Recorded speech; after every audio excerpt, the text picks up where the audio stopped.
Good evening, ladies and gentlemen, and thank you very much for joining us this afternoon as we welcome His Excellency Penpa Tsering, the Sikyong of Tibet, for an address and a Q&A. I'm delighted to be stood here before you in a traditional Tibetan kata given to me in the Standing Committee by His Excellency. Without further ado, let us move on to this afternoon's event. His Excellency Penpa Tsering is the Sikyong, or President, of the Central Tibetan Administration, the Tibetan government in exile.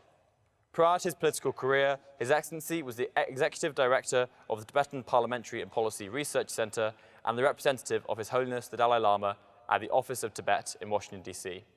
He was elected as Sikyong in 2021. Please join me in welcoming His Excellency Penpa Tsering.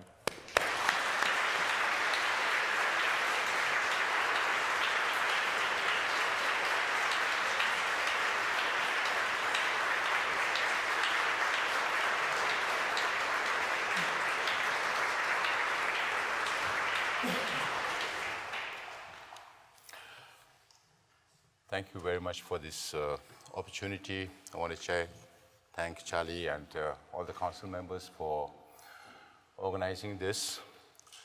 Maybe I'll begin by giving you a short information on Tibet, because sometimes we live under this illusion that people know about Tibet, but very often people don't know much about Tibet. Tibet is located in the heart of Asia. It's north of India, west of China, south of Mongolia, and East Turkestan. So Tibet area, as I was coming here to Oxford, I asked one of our staff to check the area of UK, and it's only about 240-something square kilometers. And Tibet is about 2.5 million square kilometers.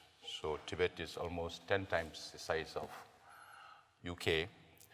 And we normally call ourselves the land surrounded by snow mountain ranges, which we have Himalayas in the south, Karakoram in the west, Kunlun in the north, and so many mountains and valleys all over Tibet.